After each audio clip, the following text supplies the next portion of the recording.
카이스트 예종철 교수님께서 생성형 AI의 의료 활용이라는 주제로 강연을 준비하셨다고 합니다.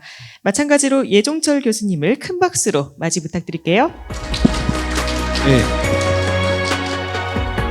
소개 감사합니다.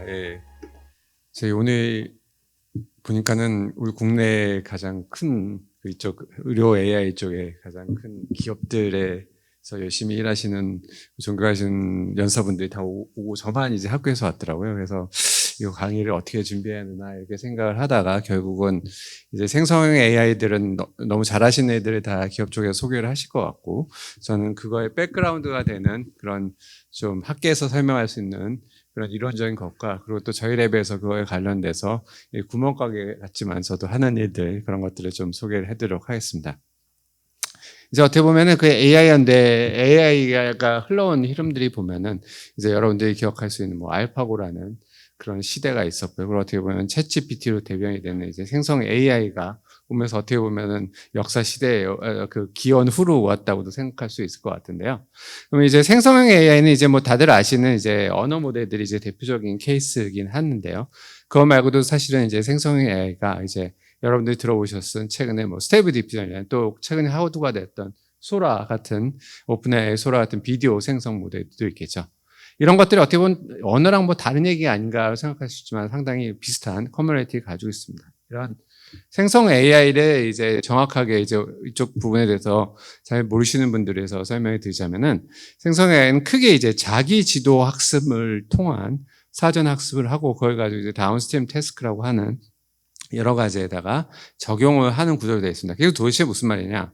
옛날에 이제 AI를 이제 학습하는 데 있어서는 항상 정제된 레이블 데이터가 있어서 그걸 통해 가지고 이제 뉴럴 네트워크를 학습하는 식으로 이제 구성이 됐다고 하면, 지금 이 생성형 AI 같은 경우는 뭐 어떤 데이터들이 정제된 그 레이블 데이터가 있는 것이 아니라 그 데이터를 통해서 레이블 없이 스스로 이제 학습하는 과정을 통해서 어느 정도 학습을 해놓고 이제 몇 개 안 되는 레이블 데이터를 가지고 그 각각의 필요한 응용을 하는 거죠. 예를 들어서 퍼스널라이즈 메디슨이라든지 드럭 디스커버리 이런 것들에 후에 쓸 수 있게 만드는 형태의 구조라고 할 수 있습니다. 그럼 도대체 자기 지도 학습이 뭐냐 이렇게 궁금할 수 있는데요. 이제 크게 두 가지의 타입의 자기 지도 학습이 생성형 AI에 사용이 되고 있습니다. 이제 그 대표적 언어 모델 챗GPT 같은 경우에 사용이 되고 있는 이제 자기 지도 학습이라는 것은 어떻게 보면 넥스트 토큰 프레딕션이라고 해서 어떤 인터넷에 있는 모든 이런 데이터들을 이제 모아서 그 데이터들, 그런 문장 데이터에서 앞에까지 나온 그 말을 바탕으로 해서 그 다음 단어를 맞추는 것을 학습합니다. 예를 들어서 뭐 세컨드 로봇 하면은 그 다음에 어란 단어가 나오고 그 다음에 어까지 맞추면 그 다음 단어를 맞추고, 이런 식으로 학습을 하는 게 이제 자기 지도 학습의 방법인데요. 그러면 이제 레이블 데이터가 따로 필요 없이 모든 문장만 들어보면 다 그 스스로 이제 학습이 가능하기 때문에 인터넷에 있는 모든 류의 도큐멘트들을 사용을 해서 학습할 수 있는 길이 열리게 된 거죠. 이제 뭐 오픈AI 소라라든지 스테이블 디퓨전으로 대표된 이제 생성형 영상 모델에서의 자기 지도 학습이라는 거는 이제 좀 더 아주 재미있는 방법으로 학습을 합니다. 인터넷에 있는 모든 영상을 끌어모아가지고 거기다 우리가 아는 이런 잡음을 집어넣습니다. 그러고 나서 그 뉴럴 네트워크는 그 잡음을 추정하는 것만 이제 학습을 하는 거죠.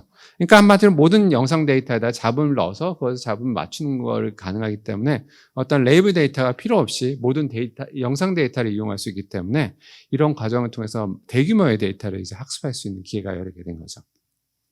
그러면 왜 이렇게 요즘에 생성 AI라는 것이 이렇게 붐이 일고 그거에 대해서 이제 거대 AI 뭐 이렇게 많이 나오고 이렇게 사람들이 익사이팅하다고 생각을 하고 있는지를 이제 말씀을 드리자면, 방금 말씀한 것처럼 어떤 레이블 데이터가 필요 없기 때문에 인터넷에 있는 모든 데이터들을 긁어 모아가지고, 그리고 병원에 있는 모든 데이터를 긁어 모아서 그걸 가지고 대규모로 학습할 수 있는 길이 열렸습니다.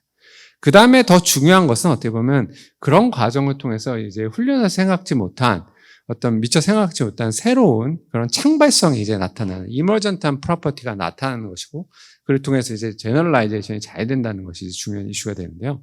그럼 도대체 이머전트한 프로퍼티가 뭔가 이제 말씀을 드리자면, 예를 들어서 그 챗GPT가 나오기 전에 이제 GPT 그보다 약간 낮은 연구들이 이제 많이 진행이 되고 있었습니다. 그때 이제 아까 말씀드린 것처럼 다음 단어를 맞추는 것만 학습을 했는데, 그렇게 학습을 하고 나서 이제 그 과학자들이, 엔지니어들이 몇 가지 example을 해봤어요. 그러니까 예를 들어서 퓨셜 러닝이라고 하고, 예를 들어서 영어를 프렌치로, 불어로 바뀐 몇 개의 example을 주고, 이걸 한번 따라해봐라 라고 했더니만 랭귀지 모델이 그거를 따라하는 겁니다. 이런 것을 훈련 과정에서 해본 적이 없는데, 이 랭귀지 모델이 그런 다음 토큰을 에스티메이션 하는 과정을 통해서 인간의 언어의 구조를 이해를 해서 그것을 통해서 다음 그 질문들을 몇 가지 example을 보고 학습을 할 수 있다는 거죠. 또 이렇게 몇 가지 토큰을, 몇 가지 example을 주는 것 뿐만 아니라 아무런 example을 주지 않더라도 학습이 가능하고, 심지어 멀티모델 같은 경우에는 이런 이미지를 이해하는 것들이 이제 가능하다라는 것들을 사람들이 이때부터는 이제 발명이 아니라 이제 발견하는 단계에 이르게 된 거죠. 왜냐하면 우리가 미처 생각지 못한 그런 것들이 이제 창발적으로 나타나기 때문에 이제 발견을 하는 과정이 오르게 된 겁니다.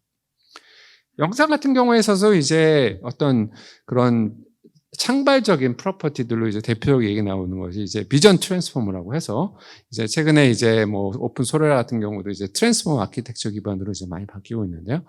이거 같은 경우는 뭐냐면은, 여기서 보여주는 그림은 뭐냐면은, 이제 영상을 학습을 하는데 옛날처럼 레이블 데이터를 넣고 학습을 하는 것이 아니라 영상 하나를 보여주고 하나의 그 일부분을 같이 보여서 같은 영상에도 나온 거다라는 자기 지도 학습을 통해서 학습을 했는데, 오른쪽에 보이는 이런 이 컬러들이 보여드리는 의미는 뭐냐면, 그 뉴럴 네트워크가 그 과정을 통해서 어떤 것을 포커싱을 하고 있는 부분을 보여주고 있습니다. 그래서 예를 들어 새를 포커싱 한다든지, 아니면 칫솔을 포커싱 한다든지, 아니면 비행기를 포커싱하고 보고 있다는 것들을 볼 수 있죠.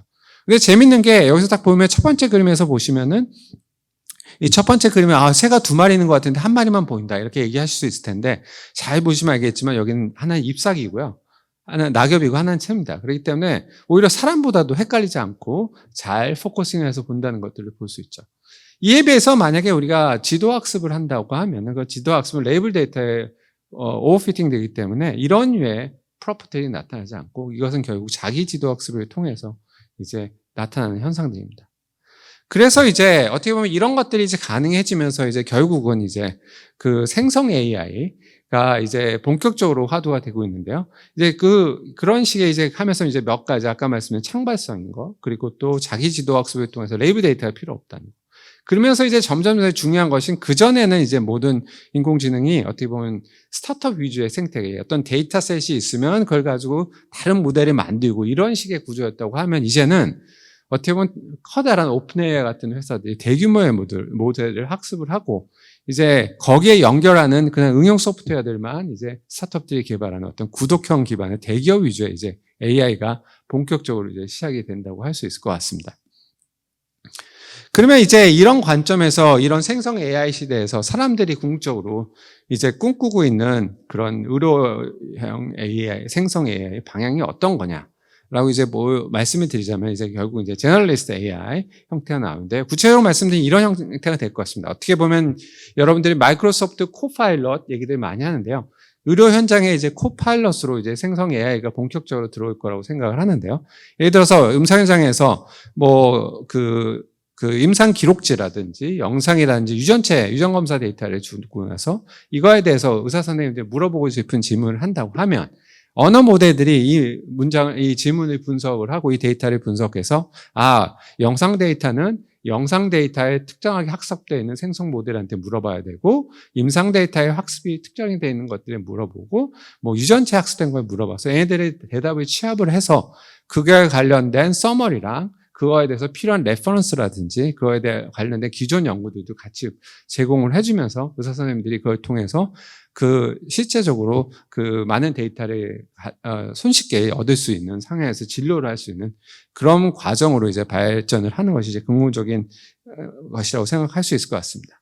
그럼 그런 관점에서 저희 랩에서 지금 진행하고 있는 것들이 이제 구멍가게 같지만 어떤 일들이 있는지를 이제 좀 간단히 소개해 드리도록 하겠습니다. 저희도 이제 랭귀지 모델, 특히나 이제 멀티모델 랭귀지 모델에 대한 연구들을 이제 많이 진행을 하고 있는데요. 지금 이거 같은 경우는 아까 황희 대표님께서 이제 그 AB 이런 거 작은 모델이라고 얘기를 하는데 이건 더 작은 3B 논리 모델에다 이제 학습한 그런 연구들인데요. 근데 이거 같은 경우는 이제 기존에 이제 보통은 이제 어떤 엑스레이 데이터를 얻으려면 그걸 가지고 리포트를 쓰든지 아니면 어떤 다른 영상, 어떤 것들 도큐멘트가 있으면 그거에 대한 영상을 제너레이션 하는 그런 연구들이 이제 많이 진행이 돼 있습니다. 그런데 저희가 이제 착안을 했었던 것들 같은 경우는 사실은 영상 자체도 어떻게 그거를 토크나이제이션이라고 하는데 토큰으로 바꾸고 나면은 랭귀지랑 이제 차이가 없어지게 되는데 그럼 결국은 어떤 랭귀지 모델을 그대로 이용을 해가지고 이 경우에 3B 논리 모델을 이용해서 했었던 건데요. 그거를 이용을 해가지고 영상도 이해도 하고 영상을 퀘스천 앤 앤서링도 하고 그것뿐만 아니라 제일 중요한 차이점은 영상도 어떤 태스크에 대해서 해당되는 영상도 생성을 랭귀지 모델로 할 수 있다는 것을 보여주는 이제 연구인데요. 그래서 이거 같은 경우는 이제 뭐 그라운드 트루스 이 영상을 주어지면 그거에 대한 이제 리포트를 이제 그라운드 트루스랑 아주 얼추 비슷하게 이제 쓰는 것들을 볼 수 있습니다. 또 물론 이제 이 영상이 주어지면 퀘스천 앤 앤서링을 할 수 있죠. 여기 뉴모니아가 있냐, 혈압이 있냐 하면 그거에 대해서도 대답을 해주고 뭐 어떤 것들이 있으면 어떤 것들이 있다 이런 것도 대답을 해주는 것도 할 수 있고요. 또 재밌는 거는 이거 같은 경우는 뭐 교육용이 될 수도 있는데요. 예를 들어서 뭐 어떤 정상인의 엑스레이 데이터를 한번 만들어 봐라. 아니면은 이데마가 있는 엑스레이 데이터를 한번 만들어 봐라. 그리고 오른쪽에 이퓨전에 있는 데이터를 만들어라. 기타 등등 이런 것들을 해주면 이 랭귀지 모델 자체가 이러한 것들을 똑같이 이제 만들어내는 것들을 볼 수 있습니다. 또 이런 거를 이용을 하면 저희가 사실은 이제 재미있는 여러 가지 스터디들을 할 수 있는데요. 이거 같은 경우는 저희가 이제 세브란스랑 같이 이제 방사선 종양과에서 이제 보통 레디에이션을 그 어디까지 쪼여야 되나 이런 것들이 이제 많이 결정을 하게 되는데 이때 기존에 영상만을 하는 게 아니라 실제 의사 선생님들 같은 경우도 이제 클리니컬 데이터를 이용을 당시에 해서 그걸 통해서 어디까지 전이가 있는지 아닌지를 보고 이제 판단을 하게 되는데요. 그런 랭귀지 인포메이션을 동시에 이제 이용해서 LLM을 통해서 연결을 해서 그걸 통해 가지고 어떻게 타겟팅을 하는지를 이제 보여준 그림입니다. 그래서 만약에 비전만을 영상 데이터만을 가지고 보면은 예를 들어서 이제 그 실제적으로 여러 가지 에러들이 생기고 그리고 필요 없는 부분에 이제 타겟팅을 하게 되는 것들을 이제 제거할 수 있고 또 재밌는 거는 예를 들어 이게 이제 랭귀지에 따라서 어떻게 임상 데이터에서 어떻게 변화가 있는지 타겟팅이 바뀌는 것을 보여주는 예인데요. 이제 암의 스테이징이 N0에서 N1으로 올라왔다. 그 경우에 있어서 이제 림프도 이제 그 레디에이션을 해야 되는데 그런 부분들도 제대로 그려주는 걸 볼 수 있고요. 이건 브레스트 캔서 환자인데 라이트에 아니라 레프트에 있다라고 하면은 그 위치를 바꿔서 보여주는 것들을 이제 볼 수가 있습니다. 또 저희가 이제 이런 생성형 AI를 하면서 이제 의료 도메인에서 또 이제 많이 사용하는 게 약물의 프로퍼티, 약물 상호작용 이런 것들이 중요하게 돼서 최근에 이제 네이처 컴에이즈에 냈던 연구들 같은 경우는 이것을 생성형 AI를 이용해서 그 화합물도 생성을 하고 그거에 대한 프로퍼티를 동시에 예측하는 그런 것들에 대한 연구를 진행했습니다. 기존의 대부분 연구들은 이제 어떤 화합물이 있으면 그거에 대한 프로퍼티를 연구하는 애드미톡스에 관련된 연구를 한 스타트업들도 많고요. 아니면 어떤 드노버 드럭 디자인이라고 해서 어떤 프로퍼티를 주면 그거에 대한 약물을 디자인하는데 특화된 회사들 많은데 이런 생성형 AI가 되면 이 두 가지를 동시에 할 수 있는 모델이 만들어진다는 걸 보여준 케이스인데요. 그래서 이제 저희가 만든 모델을 통해서 이 두 가지를 프로퍼티랑 그런 구조를 동시에 이제 학습을 하게 되면은 예를 들어서 어떤 프로퍼티 여기서는 링이 두 개고 뭐 아로마 링이 하나고 뭐 기타 등등 이런 프로퍼티가 어떻게 됐을 때 생성 그런 여러 가지 화합물들을 이제 얘가 만들어 주게 되고요. 그거에 대한 프로퍼티를 정확히 맞추고 있는 구조를 가지면서 하는 걸 볼 수 있고 반대로 어떤 화합물이 들어왔을 때 이거는 이제 그라운드 트루스에 해당되는 프로퍼티를 알고 있는데 그것을 이제 예측을 한 경우에서도 마찬가지로 동일하게 이제 비슷하게 이제 맞추고 있는 것들을 볼 수 있습니다. 또 재미있는 거는 이렇게 해가지고 두 가지 프로퍼티와 구조해가지고 학습한 생성형 AI를 가지고 다른 재미있는 여러 가지 다운스트림 태스크를 할 수 있는데요. 이 같은 경우는 뭐냐면은 이제 그렇게 학습한 애를 가지고 여러 가지 실제적으로 뭐 예를 들어서 BBB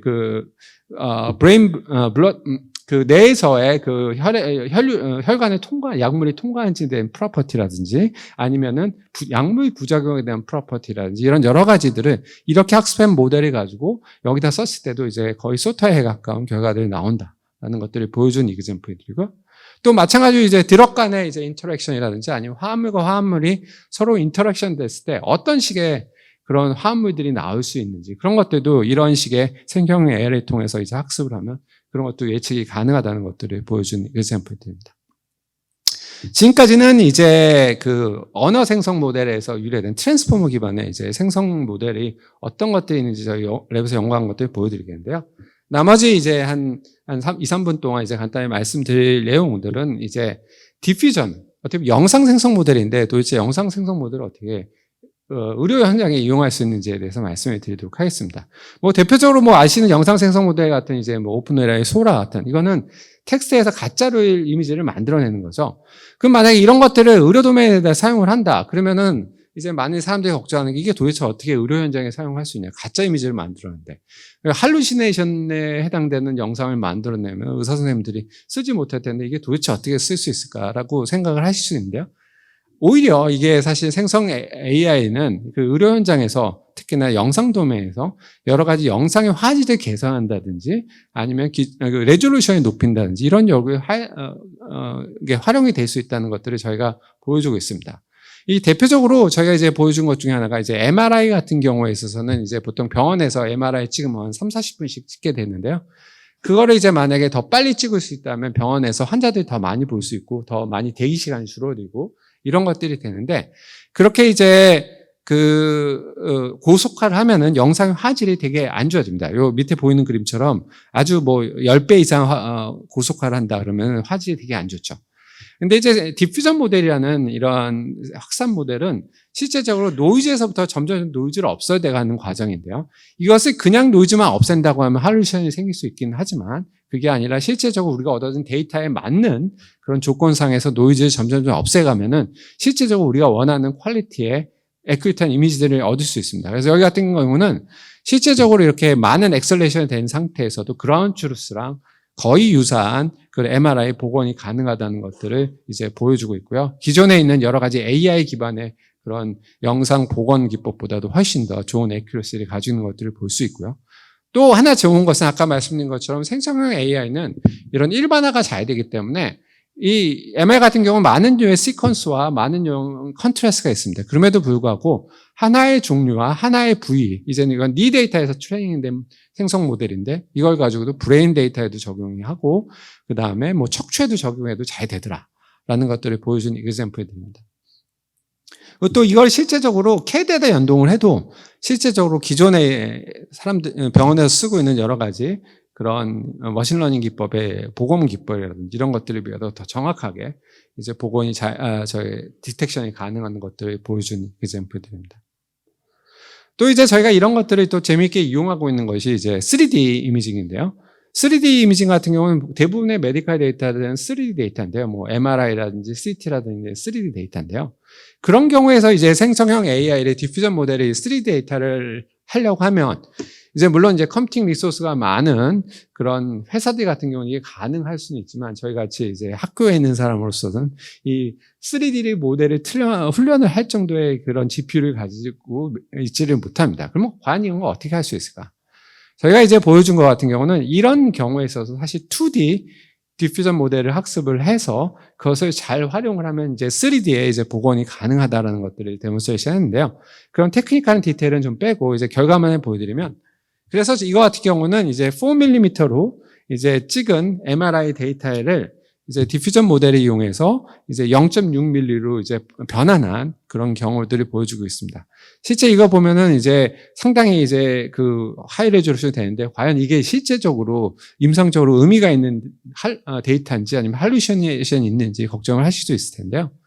그래서 저희가 이제 클리니컬 스터디들을 진행을 하고 있습니다. 그래서 이 같은 경우에서 보여드린 거는 이제 4mm를 0.6mm로 바꿨을 때 이게 인플레이션이 있다고 합니다. 저는 잘은 모르겠는데 그 부분들도 이제 놓치지 않고 잘 복원이 가능하다라는 것들을 보여준 example이고요.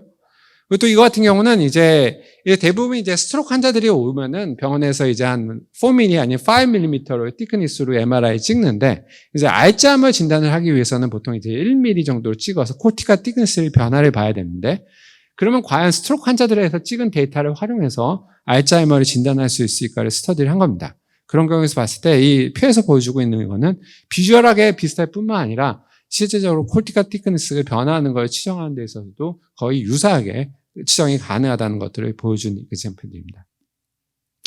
실제 그러면 이런 식으로 이제 결국은 앞으로 이제 결국은 이런 생성형 AI를 이용한 generalist AI라는 것이 결국은 코파일럿처럼 이제 헬스케어 도메인에 들어올 거고요. 그리고 또 이런 것이 들어오게 되면 병원이 과연 이걸 잘 받아들일까 생각하실 수 있는데, 저는 이제 이것이 결국 병원이 근본적으로 받아들일 수 있는 요인이 되는 것은 이런 것들이 이제 병원에서 실제적으로 데이터를 팔는 거, 주고받는 것은 어렵지만 병원별로 만들어진 이런 러너 모델이라든지 이런 대규모의 생성 모델이 있다고 하면 그것을 이제 그것을 활용하는 벤처기업 스타트업이라든지 아니면 연구자들이든지 이런 사람들한테 제공을 하는 이런 정보 활용료의 방식을 통해서, 사실은 어떻게 보면 이런 정보 활용을 사용하는 게 이제 최근에 마이 헬스웨이니 이런 쪽에서 추구하는 방법들이랑도 일맥상통하는 부분이 있는데요.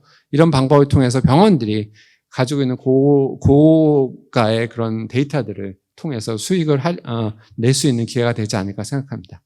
이상으로 발표를 마치도록 하겠습니다.